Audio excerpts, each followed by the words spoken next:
ವಿಘ್ನರಾಜ ವಿಶುದ್ಧವಾಣಿ ವಿಶಿಷ್ಟ ವಿಷ್ಣು ವಿಶೇಷ ಶಂಕರ ವಾಯು ಜಲ ಗಗನ ಅನಲ ಅಣು ಓಂಕಾರ ಬ್ರಹ್ಮಾಂಡ ಆದಿಮಧ್ಯ ಅಂತದ ವ್ಯಾಪ್ತಕ್ಕೆ ಸಚ್ಚಿತ್ ಆನಂದ ಆತ್ಮಜ್ಞಾನಕ್ಕೆ ರೂಪು ನೂರರ ಶುದ್ಧ ಚೈತನ್ಯಕ್ಕೆ ನಮೋ ನಮಃ.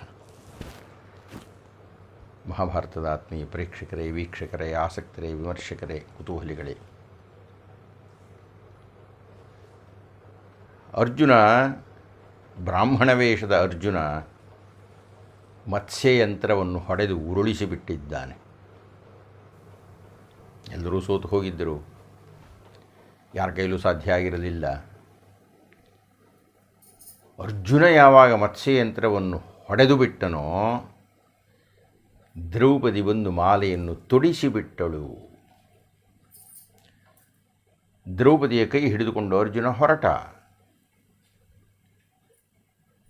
ಸೋತು ಹೋಗಿದ್ದರೆಲ್ಲ ರಾಜರೆಲ್ಲ ತಾವು ಸೋತು ಹೋಗಿದ್ದೇವೆ ಅನ್ನುವುದನ್ನು ಮರೆತು, ಸ್ಪರ್ಧಿಸಿ ಸೋತಿದ್ದೇವೆ ಅನ್ನುವುದನ್ನು ಮರೆತು, ಅರ್ಜುನ ಗೆದ್ದಿದ್ದಾನೆ, ಪಣವನ್ನು ಗೆದ್ದಿದ್ದಾನೆ ಅನ್ನುವುದನ್ನು ಬಿಟ್ಟು, ದ್ರುಪದ ನಮಗೆ ಮೋಸ ಮಾಡದ ಅಂತ ಕೂತ್ಕೊಂಡ್ರು. ಈ ಮೊಂಡಿ ವಾದದಲ್ಲಿ ಮೂರ್ಖ ಜಗಳಗಳನ್ನು ಮಾಡಿದಾಗ ಹೀಗೆ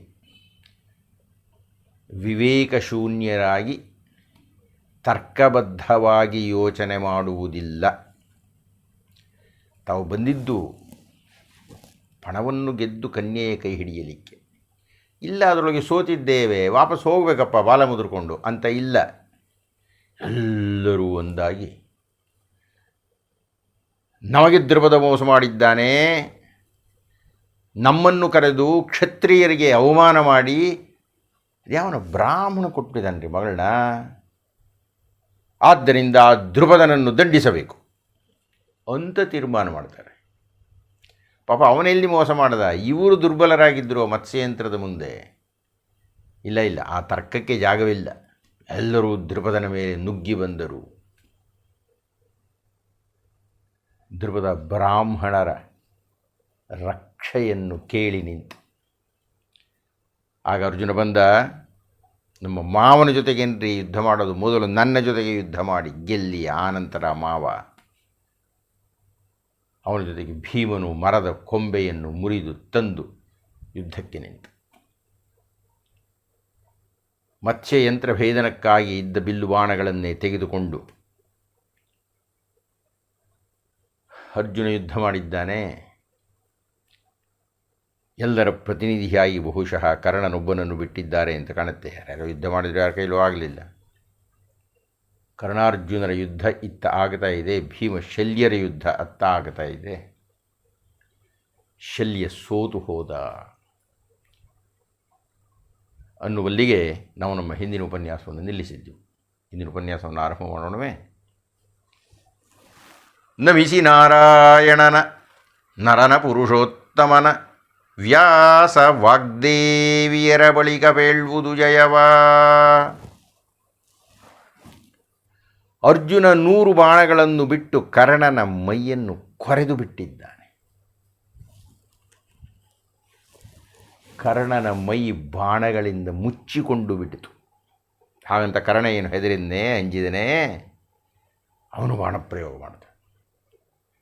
ಅರ್ಜುನನ ಬಾಣಗಳಿಂದ ಮುಚ್ಚಿದ. ಇತ್ತ ಅರ್ಜುನ, ಅತ್ತ ಕರ್ಣ. ಅರ್ಜುನನ ಬಾಣಗಳು, ಕರ್ಣನ ಬಾಣಗಳು. ಜನರಿಗೆ ಯಾರು ಯಾವಾಗ ಎಲ್ಲಿ ಹೇಗೆ ಬಾಣಗಳನ್ನು ಬಿಡ್ತಾ ಇದ್ದಾರೆ ಗೊತ್ತಿಲ್ಲ. ಅಂತೂ ರೈ ರೈ ರೈ ರೈ ಬಾಣಗಳು ಅತ್ತ. ಒಂದಷ್ಟೊತ್ತು ಆ ಬಾಣಗಳ ವಿನಿಮಯವಾದ ಮೇಲೆ ಕರ್ಣ ಕೈಯನ್ನು ಅಡ್ಡ ಇಟ್ಟು ಅರ್ಜುನ ನಿಲ್ಲಿಸಿದ. ಯಾರಯ್ಯ ನೀನು? ಎಷ್ಟು ಚೆನ್ನಾಗಿ ಯುದ್ಧ ಮಾಡ್ತಾ ಇದ್ದೀಯೇ. ಈ ರೀತಿಯಾಗಿ ಶರಸಂಧಾನ ಮಾಡಿ ಶಿಂಜಿನೆಯನ್ನು ಎಳೆದು ಲಕ್ಷ್ಯವನ್ನು ಗುರಿ ಮಾಡಿ ಆ ವೇಗದಲ್ಲಿ ಆ ರೀತಿಯಲ್ಲಿ ಬಾಣಪ್ರಯೋಗ ಮಾಡೋದಕ್ಕೆ ಸಾಧ್ಯ ಇರತಕ್ಕಂಥದ್ದು ಪರಶುರಾಮರಿಗಿರಬೇಕು, ದ್ರೋಣಾಚಾರ್ಯರಿಗಿರಬೇಕು, ಅಥವಾ ಅರ್ಜುನನಿಗಿರಬೇಕು. ಯಾರು ನೀನು? ಇಂತಹ ಅದ್ಭುತವಾಗಿರತಕ್ಕಂಥ ಧನುರ್ವಿದ್ಯೆಯನ್ನು ಕಲಿತಿದ್ದೀಯಲ್ಲ, ನೀನೇನು ದೈವವೋ ಮನುಷ್ಯ ರೂಪವನ್ನು ಧರಿಸಿ ಬಂದಿದ್ದೀಯೋ, ನೀನು ಯಾರು? ನೀನು ಎಷ್ಟು ಅದ್ಭುತವಾಗಿ ಯುದ್ಧವನ್ನು ಮಾಡಿದ್ದೀಯೆ ಅಂತ ಕರ್ಣ ಮುಕ್ತವಾಗಿ ಶ್ಲಾಘನೆ ಮಾಡಿಬಿಟ್ಟ ಅರ್ಜುನನನ್ನು. ಅದನ್ನು ನಾವೊಂದು ದಾಖಲು ಮಾಡಬೇಕು, ದಾಖಲು ಮಾಡಲೇಬೇಕು. ಕರ್ಣ ಅರ್ಜುನನನ್ನು ಸೋಲಿಸಲಾಗಲಿಲ್ಲ, ಮೊದಲನೇ ಅಂಶ. ಎರಡನೆಯದು, ಮೆಚ್ಚಿಕೊಳ್ತಾ ಇದ್ದಾನೆ, ಚೆನ್ನಾಗಿ ಯುದ್ಧ ಮಾಡ್ತಾ ಇದ್ದಾನೆ ಅಂತ ಮೆಚ್ಚಿಕೊಳ್ತಾ ಇದ್ದಾನೆ. ತನ್ಮೂಲಕ ಕರ್ಣನ ಯುದ್ಧ ಕೌಶಲ್ಯವಾಗಲಿ ಕರ್ಣನ ಪರಾಕ್ರಮವಾಗಲಿ ಅರ್ಜುನನ ಮುಂದೆ ನಿಂತಿತ್ತು ಅಂತ ಹೇಳಲಿಕ್ಕಾಗಲ್ಲ. ಸ್ವಲ್ಪ ಹಿಂದೆಗೆದುಬಿಟ್ಟು ಅರ್ಜುನ ಹೇಳಿದ, ನಾನು ಯಾವ ದೇವರು ಅಲ್ಲ, ಅದಲ್ಲ ಇದಲ್ಲ ಕಣೆಯ, ನಾನು ಗುರುಗಳಿಂದ ಅಸ್ತ್ರಗಳನ್ನು ಕಲಿತಿದ್ದೇನೆ, ನಿನ್ನನ್ನು ಸಾಯಿಸದೆ ಬಿಡಲ್ಲ, ಬರೀ ಮಾತಾಡಬೇಡ, ಬಾ ಯುದ್ಧ ಮುಗಿಸು, ಓಡೋಬೇಡ ಅಂದ. ಆದರೆ ಕರ್ಣ ಹೋಗಿಬಿಟ್ಟ, ಕಾರಣ ಕೊಟ್ಟ. ಬ್ರಹ್ಮ ತೇಜಸ್ಸಿನ ಮುಂದೆ ನಮ್ಮ ಕ್ಷಾತ್ರ ತೇಜಸ್ಸು ಏನೂ ಮಾಡಲ್ಲ, ಆದ್ದರಿಂದ ಬೇಡ. ಅಯ್ಯೋ ರಾಮ, ಮೊದಲೇ ಗೊತ್ತಿಲ್ಲ ಅವನು ಬ್ರಾಹ್ಮಣ ಅಂತ. ಬ್ರಾಹ್ಮಣ ಅದು ಗೊತ್ತಿದೆ, ಬ್ರಾಹ್ಮಣ ಕ್ಷಾತ್ರ ಕನ್ಯೆಯ ಕೈ ಹಿಡಿದಿದ್ದಾನೆ ಅಂತ ಗೊತ್ತಿದೆ, ಈ ಬ್ರಾಹ್ಮಣ ಮತ್ಸ್ಯಯಂತ್ರವನ್ನು ಹೊಡೆದಿದ್ದಾನೆ ಅಂತ ಗೊತ್ತಿದೆ, ಬ್ರಾಹ್ಮಣರೆಲ್ಲ ಅವನ ಪರವಾಗಿ ಕೂಗಾಡ್ತಾ ಇರೋದು ಗೊತ್ತಿದೆ. ಈಗ ಜ್ಞಾನೋದಯ ಆಗಬೇಕೇನು? ಬ್ರಾಹ್ಮಣನ ಜೊತೆ ನಾನು ಯುದ್ಧ ಮಾಡಲ್ಲ ಅಂತ ಹೇಳಲಿಕ್ಕೆ ಇದೊಂದು ಕುಂಟು ನೆಪ ಅಷ್ಟೇ. ಕರ್ಣನಿಗೆ ಅರ್ಥವಾಯಿತು,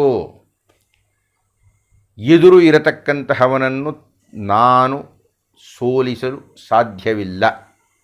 ಅದು ಗೊತ್ತಿದ್ದರಿಂದಲೇ ಈ ಒಂದು ಕಾರಣ ಕೊಟ್ಟ, ಬ್ರಹ್ಮ ತೇಜಸ್ಸಿನ ಮುಂದೆ ನಮ್ಮದೇನೂ ನಡೆಯಲ್ಲಪ್ಪ ಅಂತ ಹೋಗ್ತಾ ಇದ್ದೇನೆ ಅಂತ ಹೋಗಿಬಿಟ್ಟ. ಯುದ್ಧ ಮಾಡಬೇಕಾಯಿತು, ಮುಂದುವರಿಸಬೇಕಾಯಿತು, ಸೋಲೋ ಗೆಲುವ ನಿರ್ಣಯ ಆಗಬಹುದಾಯಿತು, ಬೇಕಾದ್ರೆ ಏಟು ತಿನ್ಬೋದಾಯಿತು, ಅದು ಬೇರೆ ಮಾತು, ಅದು ಕ್ಷಾತ್ರ.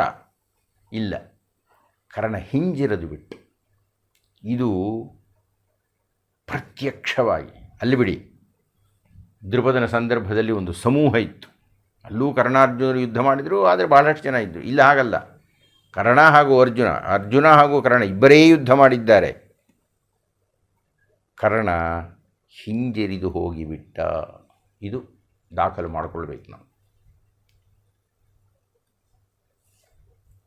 ಅಲ್ಲಿ ಅರ್ಜುನ ಗೆದ್ದ, ಶಲ್ಯನನ್ನು ಒದ್ದು ಭೀಮನು ಗೆದ್ದ.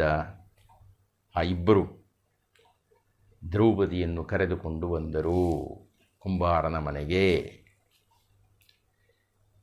ಈಗ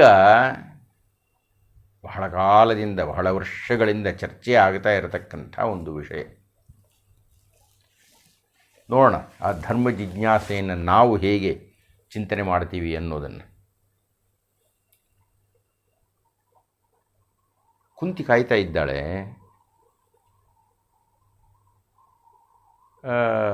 ಮಕ್ಕಳಿನ್ನೂ ಬಂದಿಲ್ಲ, ಧರ್ಮರಾಯ ಬಂದುಬಿಟ್ಟಿದ್ದಾನೆ, ನಕುಲ ಸಹದೇವರು ಬಂದಿದ್ದಾರೆ,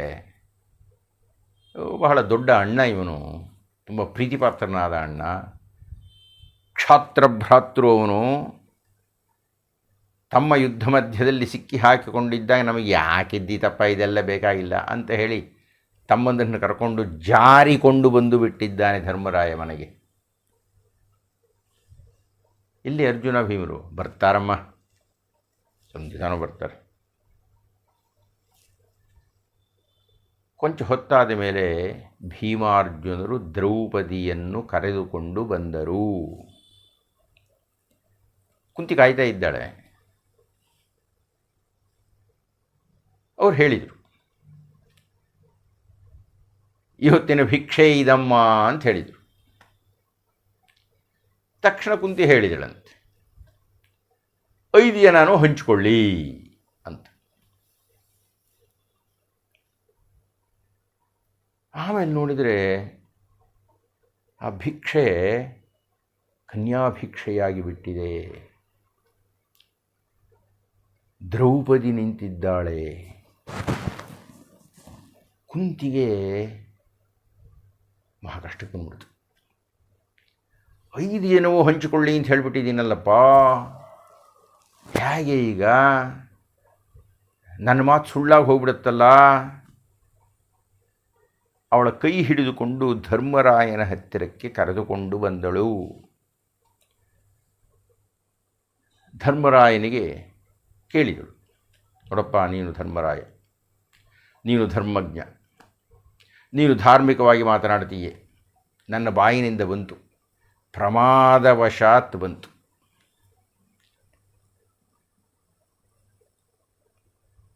ಹಂಚಿಕೊಳ್ಳಿ 5 ಜನವೂ ಅಂತ ಹೇಳಿಬಿಟ್ಟೆ ನಾನು. ಇದು ಸುಳ್ಳಾಗಬಾರದು, ಹಾಗೆ ನನಗೆ ಪಾಪವೂ ಬರಬಾರದು. ಯಾಕೆ ಎಂದರೆ ಬಹುಪತ್ನಿತ್ವ ಅನ್ನುವುದು ರೂಢಿಯಲ್ಲಿ ಉಂಟೇ ಆಗಲಿ, ಬಹುಪತಿತ್ವ ಇಲ್ಲ. ಒಂದು ಗಂಡು ಹಲವು ಹೆಣ್ಣುಗಳನ್ನು ವಿವಾಹವಾಗತಕ್ಕಂತಹ ಪದ್ಧತಿ ಆನೂಚೀನವಾಗಿ ನಮ್ಮಲ್ಲಿ ಬಂದಿದೆ. ಆದರೆ ಒಂದು ಹೆಣ್ಣು ಅನೇಕ ಗಂಡುಗಳ ಜೊತೆಗೆ ಸಂಸಾರವನ್ನು ಮಾಡತಕ್ಕಂಥದ್ದು, ವಿವಾಹವಾಗತಕ್ಕಂಥದ್ದು ಇಲ್ಲ. ಆದರೆ ನನ್ನ ಬಾಯಿನಲ್ಲಿ ಬಂದ್ಬಿಡ್ತದು, ತಪ್ಪಾಗಿ ಬಂದ್ಬಿಡ್ತು. ಧರ್ಮರಾಯ, ನೀನು ಹೇಳು, ಧರ್ಮವನ್ನು ಬಲ್ಲವನು ನೀನು ಹೇಳು. ಧರ್ಮರಾಯ ಆ ಕಡೆ ನೋಡಿದ, ಈ ಕಡೆ ನೋಡಿದ, ಯೋಚನೆ ಮಾಡದಂತೆ ಮಾಡಿದ. ಕೊನೆಗೆ ಅರ್ಜುನನಿಗೆ ಹೇಳಿ, ಅರ್ಜುನ, ನೀನು ಇವಳನ್ನು ಗೆದ್ದಿದ್ದೀಯೇ, ನೀನು ಇವಳನ್ನು ವಿವಾಹವಾಗು, ಅವಳು ನಿನ್ನ ಪಕ್ಕದಲ್ಲಿ ಶೋಭಿಸುತ್ತಾಳೆ, ವಿವಾಹವಾಗು ಅಂತ ಹೇಳಿ. ಅದಕ್ಕೆ ಅರ್ಜುನ ಉತ್ತರ ಕೊಟ್ಟೆ, ಇಲ್ಲಣ್ಣ ಇಲ್ಲಣ್ಣ ಇಲ್ಲಣ್ಣ, ಅಮ್ಮ ಹೇಳಿಬಿಟ್ಟಿದ್ದಾಳೆ, 5 ಜನವೂ ಅನುಭವಿಸಿ ಅಂತ. ಹೀಗಾಗಿ ನಾನೊಬ್ಬನೇ ಮದುವೆಯಾಗುವುದಿಲ್ಲ, ನೀನು ನನ್ನನ್ನು ಅಧರ್ಮಕ್ಕೆ ದೂಡಬೇಡ.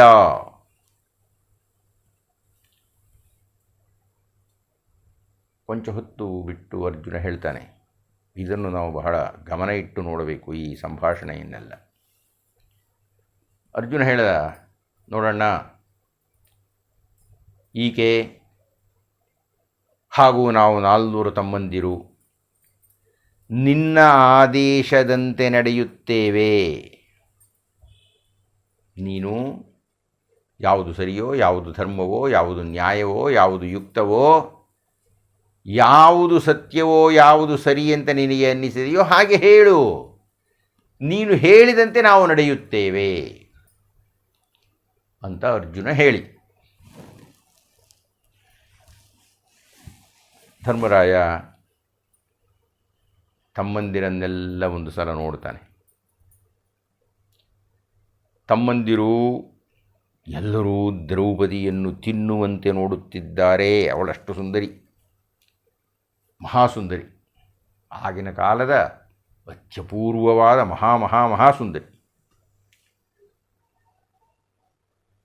ಈ 5 ಜನವೇ ಏನು, ಯಾರು ದ್ರೌಪದಿಯನ್ನು ನೋಡಿದರೂ ಅವರು ತಮ್ಮ ಚಿತ್ತಗಳನ್ನು ದ್ರೌಪದಿಯಲ್ಲಿಯೇ ಕೀಲಿಸಿ ಆಕೆಯನ್ನು ಕುಡಿದು ಬಿಡ್ತಾಯಿದ್ರು ಕಣ್ಣುಗಳಿಂದ.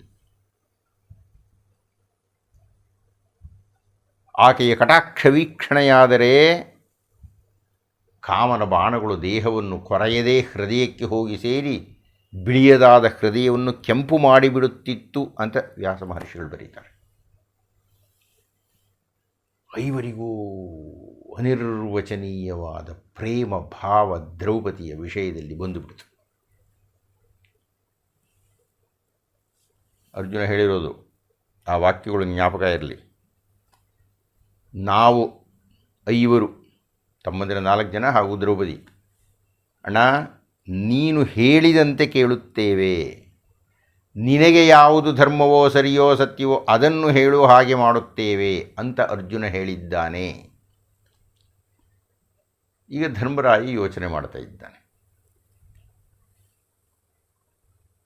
ಯೋಚನೆ ಮಾಡಿ ಕೊನೆಗೆ ಒಂದು ನಿರ್ಣಯವನ್ನು ಘೋಷಿಸಿದ. ದ್ರೌಪದಿ ನಮ್ಮೈವರಿಗೂ ಹೆಂಡತಿಯಾಗುತ್ತಾಳೆ ಅಂತ.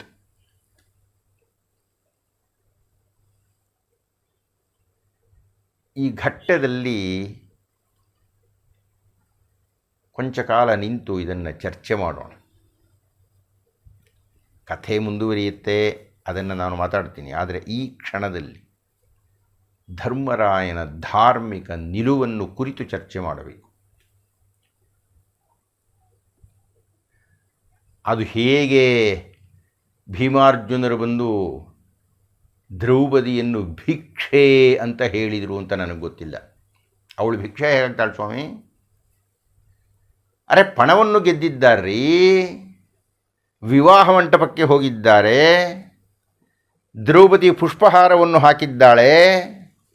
ಎಲ್ಲರಿಗೂ ಗೊತ್ತಿದೆ, ಅರ್ಜುನನಿಗೂ ಗೊತ್ತಿದೆ, ದ್ರೌಪದಿಗೂ ಗೊತ್ತಿದೆ, ಭೀಮನಿಗೂ ಗೊತ್ತಿದೆ, ದ್ರೌಪದಿ ಅರ್ಜುನನ ಹೆಂಡತಿ ಎನ್ನತಕ್ಕಂಥದ್ದು. ಬೇರೆ ಇನ್ಯಾರೋ ಪಣವನ್ನು ಒಪ್ಪಿದರು?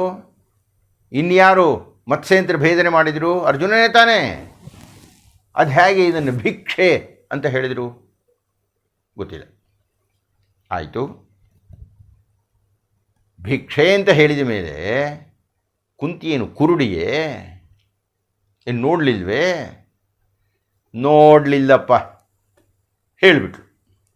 5 ಜನನೂ ಹಂಚ್ಕೊಳ್ಳಿ. ಆಮೇಲೆ ಗೊತ್ತಾಯ್ತಲ್ಲ, ಅವಳೇ ಹೇಳ್ತಾ ಇದ್ದಾಳೆ, ಇದು ಪ್ರಮಾದದಿಂದ ಆಯಿತು ಅಂತ. ಪ್ರಮಾದಗಳಾಗತ್ತೆ. ಪ್ರಮಾದ ಅಂದರೆ ಅರ್ಥವೇನು? ಅಜ್ಞಾನದಿಂದ ಹೇಳತಕ್ಕಂಥ ಮಾತು. ಪ್ರಮಾದ ಆಗೋದೇ ಹಾಗೆ, ಅರಿವು ಇರುವುದಿಲ್ಲ. ಅಜ್ಞಾನವಶದಿಂದಾಗಿ ಅಂತಹದ್ದು ಆಗಿಬಿಡುತ್ತೆ. ಆಯಿತು, ಏನು ಮಾಡೋಣ ಈಗ ಹಾಗಾದಾಗ? ಅರೆ, ಅದು ಸುಳ್ಳಲ್ರಿ. ಸುಳ್ಳು ಅಂದರೆ ಉದ್ದೇಶಪೂರ್ವಕವಾಗಿಯೇ ಇರತಕ್ಕಂತಹ ವಿಷಯವನ್ನು ಮರೆಮಾಚಿ ಹೇಳತಕ್ಕಂಥದ್ದು. ಒಂದು ಇದ್ದರೆ ಅದು ನನಗೆ ಗೊತ್ತಿದ್ದು, ಅದು ಸತ್ಯವಾಗಿ ಗೊತ್ತಿದ್ದು, ಅದಲ್ಲ ಅಂತ ಬೇರೆ ಹೇಳ್ತಕ್ಕಂಥದ್ದು ಸುಳ್ಳು. ಅನೃತ ಅಂತ ಬರಲಿಲ್ಲ ಮಹಾಭಾರತದಲ್ಲಿ, ಪ್ರಮಾದ ಅಂತ ಬಂದಿದೆ. ಪ್ರಮಾದವಾದಾಗ ಏನು ಮಾಡಬೇಕು? ಸರಿಪಡಿಸ್ಬೇಕು. ಯಾವೊಂದು 2 ಉದಾಹರಣೆ ನೋಡೋಣ. ಈಶ್ವರ ಬಂದಿದ್ದಾನೆ, ಪಾರ್ವತಿ ಸ್ನಾನಗೃಹದಲ್ಲಿದ್ದಾಳೆ. ಅವಳು ಆ ಗಣಪತಿಯನ್ನು ಬಚ್ಚಲ ಬಾಗಿಲಿನ ಹತ್ತಿರ ನಿಲ್ಲಿಸಿದ್ದಾಳೆ. ಅವನು ಅಡ್ಡ ಬಂದಿದ್ದಾನೆ, ಬೇಡ ಅಂತ ಹೇಳಿದ್ದಾನೆ. ಕಥೆ ಮುಂದುವರಿಯಿತು. ಈಶ್ವರ ಅವನ ತಲೆಯನ್ನು ಕೊಚ್ಚಿಬಿಟ್ಟ. ನಡೆದೋಯ್ತು, ಕೊಲೆ ಆಗೋಯ್ತು. ಏನು ಮಾಡೋದೀಗ? ಬಿಟ್ಬಿಡೋಣವೇ? ಪ್ರಮಾದವಶದಿಂದ ಆದಂತಹ ತಪ್ಪನ್ನು ಸರಿಪಡಿಸಬೇಕು. ಪ್ರಮಾದ ಆಗೋಯ್ತು ಅಂತ ಹಾಗೇ ಒಪ್ಕೋಬೇಕು ಅಂತೇನಿಲ್ಲ. ಅದಕ್ಕಾಗಿ ಉತ್ತರ ದಿಕ್ಕಿನಲ್ಲಿ ಮಲಗಿರೋ ಆನೇನೋ ಅದು ಎಂಥದ್ದೋ ಕತ್ತರಿಸ್ಕೊಂಡು ಬನ್ನಿರಿ ಅಂತಂತ ಹೇಳಿದರು, ತಲೆಗೆ ಅಂಟಿಸಿದರು, ವಿನಾಯಕ ಆದ ಇತ್ಯಾದಿ ಕಥೆ. ಅಂದರೆ ಆದ ಪ್ರಮಾದವನ್ನು ಸರಿಪಡಿಸತಕ್ಕಂತಹ ಪ್ರಯತ್ನವನ್ನು ತಾನೇ ಪಡಬೇಕು ನಾವು. ಅಥವಾ ವಿಷ್ಣು ನಕ್ಕು ಬಿಟ್ಟ, ಲಕ್ಷ್ಮಿ ಯಾಕೆ ಅಂತ ಕೇಳಿದ್ಲು. ಏನಿಲ್ಲ, ನಿನ್ನನ್ನು ನೋಡೇ ನಕ್ಕೆ ಅಂತ ವಿಷ್ಣು ಹೇಳ್ದ. ಇಲ್ಲ ಇಲ್ಲ, ಯಾವುದೋ ಬೇರೆ ಹೆಣ್ಣನ್ನು ನೆನಪಿಸ್ಕೊಳ್ತಾ ಇದ್ದಾನೆ ನನ್ನ ಗಂಡ, ಅಥವಾ ನನ್ನ ಹಾಸ್ಯ ಮಾಡ್ತಾ ಇದ್ದಾನೆ, ಅಪಹಾಸ್ಯ, ಏನೋ ಕಲ್ಪನೆ ಹೆಣ್ಣಿಗೆ ಅಂತ ಹೇಳಿ ಲಕ್ಷ್ಮಿ ಗಂಡನಿಗೆ ಶಾಪ ಕೊಟ್ಬಿಟ್ರು. ಏನಂತ? ನಿನ್ನ ತಲೆ ಹಾರೋಗಲಿ ಅಂತ. ಆಯ್ತಪ್ಪ, ವಿಷ್ಣು ತನ್ನ ತಲೆಯನ್ನು ಕಳೆದುಕೊಂಡ. ಬಿಟ್ಬಿಡೋಣವೇ? ಆಯಿತು, ಪ್ರಮಾದವಶಾತ್ ಈಗ ಆಗೋಯ್ತು, ಬಿಟ್ಬಿಡೋಣವೇ? ಇಲ್ಲ, ಕುದುರೆಯ ತಲೆಯನ್ನು ತಂದು ಅಂಟಿಸಿದರು ವಿಷ್ಣುವಿಗೆ. ಹಯವದನನಾದ. ಹೌದು ತಾನೆ? ನಮ್ಮ ನಿಜ ಜೀವನದಲ್ಲಿಯೂ ನಾವು ನೋಡಿದಾಗ ಎಷ್ಟೋ ಸಂದರ್ಭಗಳಲ್ಲಿ ಎಷ್ಟೋ ವಿಷಯಗಳು ಪ್ರಮಾದವಶಾತ್ ಆಗತ್ತೆ ಸ್ವಾಮಿ. ಏನೋ ಬಾಯಿಜಾರು ಬರುತ್ತೆ. ಬಾಯಿಜಾರಿ ಬಂದ ಕ್ಷಣಕ್ಕೆ ಅದನ್ನು ನಿಜ ಮಾಡಬೇಕು ಅಂತ ಹೇಗೆ? ಯಾಕೆ? ಮಗು ರಚ್ಚೆ ಹಿಡಿದು ಅಳ್ತಾ ಇರುತ್ತೆ ರೀ, ತಾಯಿ ಸಮಾಧಾನ ಮಾಡ್ತಾಳೆ, ಸಾಯಿ ಏನು ಬಿಡ್ತಾಳೆ, ಸಿಟ್ಟು ಮಾಡ್ಕೊಂಡು ಸತ್ತು ಬಿಡ್ಬೇಕು ಮಗು. ಪ್ರಶ್ನೆ ಅದಲ್ಲ. ಪ್ರಮಾದಗಳು ನಡೆದಾಗ ಅದನ್ನು ಕೊಂಚ ಕಾಲ ಆದಮೇಲೆ ಸರಿಪಡಿಸಬೇಕು. ಕುಂತಿ ಧರ್ಮರಾಯನ ಹತ್ತಿರಕ್ಕೆ ಕರೆದುಕೊಂಡು ಬಂದು ದ್ರೌಪದಿಯನ್ನು ಪ್ರಮಾದವಾಗಿ ಹೋಯ್ತಯ್ಯ, ನನ್ನ ಬಾಯಿನಲ್ಲಿ ಬಂದುಬಿಡ್ತು. ಅವಳಿಗೆ ಗೊತ್ತಿದೆ ತನ್ನ ಬಾಯಿನಿಂದ ಬಂದಿದ್ದು ತಪ್ಪು ಅಂತ, ಆದರೆ ಬಾಯಿನಿಂದ ಬಂದುಬಿಡ್ತು, ಸತ್ಯ ಆಗಬೇಕದು. ಅದು ಯಾಕೆ ಹೇಳ್ತಾ ಇದ್ದಾಳೋ, ನನ್ನ ಮಾತು ಸತ್ಯವಾಗಿರಬೇಕು, ಸತ್ಯವಾಗಿರಬೇಕು, ಸತ್ಯವಾಗಿರಬೇಕು. ಆದರೆ ಆ ಸತ್ಯವೇ ಪ್ರಮಾದವಾಗಿದೆಯಲ್ಲ, ಅದನ್ನು ಸರಿಪಡಿಸ್ಬೇಕು ತಾನೆ. ಹೀಗಾಗಿ ಧರ್ಮರಾಯ ನೀನೇನು ಹೇಳ್ತೀಯ ಹೇಳು. ಧರ್ಮರಾಯ ಧರ್ಮದ ಮೂರ್ತ ಸ್ವರೂಪ. ಅವನಿಗೆ ಧಾರ್ಮಿಕವಾಗಿ ಏನನ್ನಿಸ್ತು, ಅರ್ಜುನ ಗೆದ್ದು ಬಂದಿದ್ದ ಕಾರಣದಿಂದಾಗಿ ಅರ್ಜುನ ಅವಳನ್ನು ಮದುವೆಯಾಗಬೇಕು ತೀರ್ಪು ಕೊಟ್ಬಿಟ್ಟ, ತಕ್ಷಣ ಕೊಟ್ಬಿಟ್ಟ. ಸರಿ, ಅದು ಧಾರ್ಮಿಕವಾದ ತೀರ್ಪು. ನಮ್ಮ ಹಣೆ ಬರಹ ಯಾವಾಗಲೂ ನಾವು ಏನೋ ಒಂದು ಧರ್ಮ ಸತ್ಯ ಅಂತ ಕಂಡಿದ್ದಕ್ಕೆ ಬದ್ಧರಾಗುವುದಿಲ್ಲ. ದಯವಿಟ್ಟು ಗಮನಿಸಿ, ಧರ್ಮರಾಯ ತಮ್ಮಂದಿರನ್ನೆಲ್ಲ ನೋಡ್ತಾನೆ. ತಮ್ಮಂದಿರೆಲ್ಲ ದ್ರೌಪದಿಯನ್ನು ನೋಡುತ್ತಿದ್ದಾರೆ. ಧರ್ಮರಾಯ ಧಾರ್ಮಿಕವಾದ ಒಂದು ತೀರ್ಪನ್ನು ಕೊಡಬೇಕಾದ ಮುಹೂರ್ತ. ಅವನು ಧಾರ್ಮಿಕವಾದ ತೀರ್ಪು ಕೊಡಲಿಲ್ಲ, ವ್ಯಾವಹಾರಿಕವಾದ ತೀರ್ಪು ಕೊಟ್ಟ. ಕ್ಷತ್ರಿಯೋಚಿತವಾಗಿರತಕ್ಕ ತೀರ್ಪು. ಅಂದರೆ ಗೆಲ್ಲಬೇಕಪ್ಪ, ನಾನು ಗೆಲ್ಲಬೇಕಾದ್ರೆ ಏನು ಬೇಕಾದರೂ ಮಾಡ್ತೀನಿ. ಕ್ಷಾತ್ರ ಧರ್ಮ ಹಾಗೇನೆ, ಯುದ್ಧ ಮಾಡ್ತೀಯಾ, ಹುಡುಗಿಯನ್ನು ಹಾರಿಸ್ಕೊಂಡು ಬರ್ತೀಯ, ಏನು ಬೇಕಾದರೂ ಮಾಡ್ತೀನಿ ನಾನು. ಕ್ಷತ್ರಿಯೋಚಿತವಾದ ಯೋಚನೆಯನ್ನು ಧರ್ಮರಾಯ ಮಾಡಿದ. ನಾವು 5 ಜನ ಇದ್ದೇವೆ ಅಣ್ಣ ತಮ್ಮಂದಿರು. ಈಗ ದ್ರೌಪದಿ ಬಂದಿದ್ದಾಳೆ. ಈ ದ್ರೌಪದಿಯನ್ನು ನಾನು ಅರ್ಜುನನಿಗೆ ಕೊಟ್ಟು ಮದುವೆಯಾಗುವುದು ಸರಿ ಅಂತ ಹೇಳಿಬಿಟ್ಟರೆ ಅತೃಪ್ತರಾದಂತಹ ತಮ್ಮಂದಿರಲ್ಲಿ ವಿರಸ ಉಂಟಾಗಬಹುದು. ಬಹುಶಃ ಧರ್ಮರಾಯನಿಗೆ ಓದಿರ್ಬೋದು.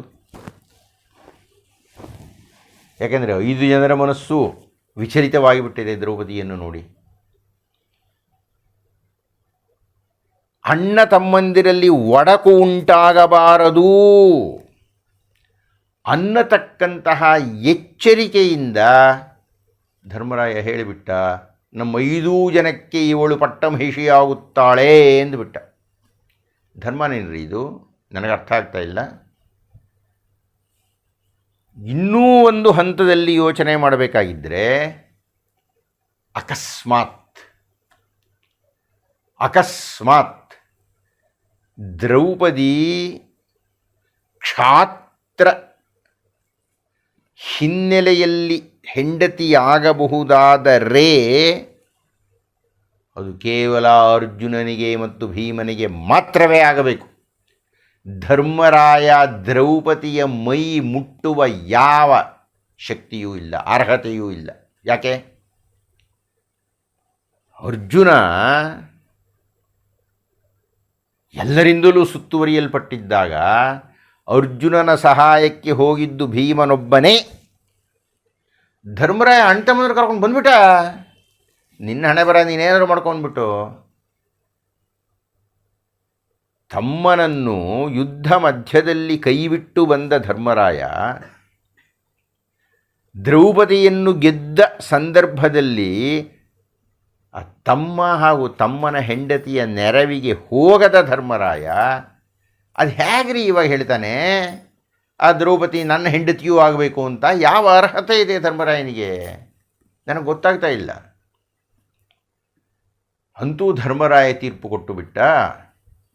ದ್ರೌಪದಿ ನಮ್ಮ 5 ಹೆಂಡತಿಯಾಗಲಿ. ಎಲ್ಲರಿಗೂ ಸಮಾಧಾನ ಆಯಿತಂತೆ. ಎಲ್ಲರೂ ಬಯಸ್ತಾ ಇದ್ದಾರೆ, ಎಲ್ಲರಿಗೂ ಸಮಾಧಾನ ಹೋಯಿತು. ಆದರೆ ನನಗೆ ಒಂದು ದೊಡ್ಡ ಪ್ರಶ್ನೆ ಉಂಟು. ಅದಕ್ಕೆ ಮಹಾಭಾರತದಲ್ಲಿ ಉತ್ತರ ಇಲ್ಲ.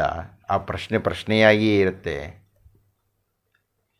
ಈ ಸಂದರ್ಭದಲ್ಲಿ ದ್ರೌಪದಿಯನ್ನು ಯಾರಾದರೂ ಕೇಳಿದರಾ ನಿನ್ನ ಅಭಿಪ್ರಾಯ ಏನು ಅಂತ? ಯಾಕೆಂದರೆ ದ್ರೌಪದಿ ಹೂಮಾಲೆ ಹಾಕಿದ್ದು ಅರ್ಜುನನಿಗೆ, ದ್ರೌಪದಿ ಬಯಸಿದ್ದು ಅರ್ಜುನನನ್ನು, ದ್ರೌಪದಿಯನ್ನು ಗೆದ್ದಿದ್ದು ಅರ್ಜುನ. ದ್ರೌಪದಿನ ಯಾರೂ ಒಂದು ಮಾತು ಕೇಳಲಿಲ್ಲ. ಮುಕ್ತಾಯ ಮಾಡೋಣ. ನಮಸ್ಕಾರ. ವೇದ ಪಾರಾಯಣದ ಫಲ, ಗಂಗಾದಿ ತೀರ್ಥಸ್ನಾನ ಫಲ, ಕೃಚ್ಛ್ರಾದಿ ತಪಸ್ಸಿನ ಫಲವು, ಜ್ಯೋತಿಷ್ಠೋಮಯಾಗ ಫಲ, ಮೇದಿನಿಯನು ಒಲಿದಿತ್ತ ಫಲ, ವಸ್ತ್ರಾದಿ ಕನ್ಯಾದಾನ ಫಲಬಹುದು. ಆದರಿಸಿ ಭಾರತದೊಳೊಂದಕ್ಷರವ ಕೇಳ್ದರಿಗೆ.